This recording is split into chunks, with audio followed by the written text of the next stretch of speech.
നമസ്കാരം, മലയാളി വാർത്തയിലേക്ക് സ്വാഗതം.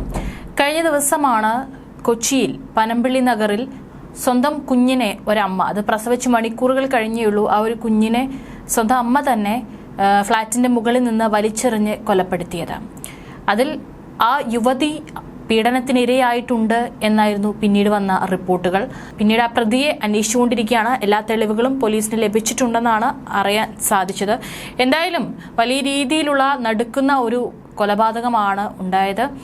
ഏതായാലും അതിന്റെ ഞെട്ടൽ മാറുന്നതിന് മുൻപ് തന്നെ ഇപ്പോൾ കണ്ണൂരിനെ നടുക്കുന്ന ഒരു കൊലപാതക ആത്മഹത്യയാണ് അന്നൂർ കൊരവയലിൽ ഇപ്പോൾ ഉണ്ടായത്.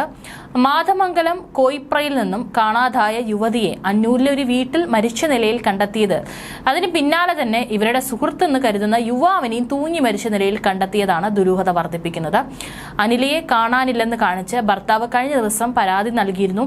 ആ ഒരു പരാതിയുടെ അടിസ്ഥാനത്തിൽ തന്നെ പോലീസ് അന്വേഷണം പുരോഗമിക്കുകയാണ്. യുവതിയുടെ മൃതദേഹം ഈ ഒരു വീട്ടിൽ കണ്ടെത്തിയത്.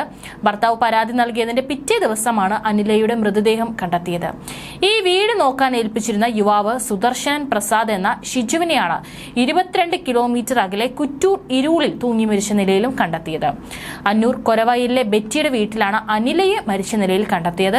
അതുകൊണ്ട് തന്നെയാണ് ദുരൂഹത വർദ്ധിക്കുന്നത്. ഈ ഒരു വീടിന്റെ ഉടമസ്ഥ ബെറ്റിയും കുടുംബവും കഴിഞ്ഞ ദിവസങ്ങളിൽ വിനോദയാത്രയിലായിരുന്നു.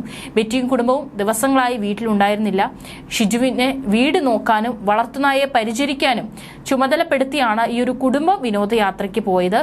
ഞായറാഴ്ച രാവിലെ ഷിജുവിനെ ഫോണിൽ വിളിച്ചിട്ട് കിട്ടിയില്ല. ഇതോടെ വീട്ടുടമ ബന്ധുവിനെ വിവരം അറിയിച്ചു. ഇവർ വീട്ടിലെത്തി പരിശോധിച്ചപ്പോഴാണ് യുവതിയുടെ മൃതദേഹം കണ്ടെത്തിയത്. തുടർന്ന് പോലീസിനെ വിവരം അറിയിക്കുകയായിരുന്നു. സുദർശനൻ പ്രസാദിനെയാണ് കുറ്റൂരിനടുത്ത് ഇരുളിൽ തൂങ്ങി മരിച്ച നിലയിൽ കണ്ടെത്തിയത്. അനിൽ എങ്ങനെയാണ് ബെറ്റിയുടെ വീട്ടിലെത്തിയത് എന്നതിലും അവ്യക്തത നിലനിൽക്കുകയാണ്. യുവതിയുടെ മൃതദേഹം കണ്ടെത്തിയ സ്ഥലവും അതുപോലെ തന്നെ ഈ ഒരു യുവാവ് തൂങ്ങി മരിച്ച നിലയിൽ കണ്ടെത്തിയ ഇരുളും തമ്മിൽ നിരവധി കിലോമീറ്റർ ദൂരവുമുണ്ട്. സംഭവത്തിൽ ദുരൂഹതയുണ്ടെന്നും അന്വേഷണം നടക്കുകയാണെന്നും പയ്യന്നൂർ പോലീസ് അറിയിച്ചു. അനിലയെ സുദർശൻ പ്രസാദ് വിളിച്ചു വരുത്തി കൊലപ്പെടുത്തുകയായിരുന്നുവെന്നാണ് പോലീസ് അന്വേഷണത്തിൽ ലഭിക്കുന്ന പ്രാഥമിക വിവരം. യുവതിയുടെ കൊലപാതകവും യുവാവിന്റെ ജീവനൊടുക്കലും പയ്യൂരിനെ ഞെട്ടിച്ചിരിക്കുകയാണ്. അനിലയെ സുദർശൻ കൊന്നതാണെന്ന് അനിലയുടെ സഹോദരൻ അനീഷ് ആരോപിച്ചു.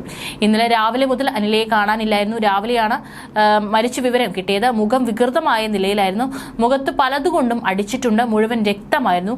വീട്ടിൽ നിന്നും ഇട്ട വസ്ത്രം ഇവിടെ കണ്ടിട്ടില്ല. വസ്ത്രം മാറ്റിയിട്ടുണ്ട്. സുദർശനുമായി അനിലയ്ക്ക് ബന്ധമുണ്ടായിരുന്നു.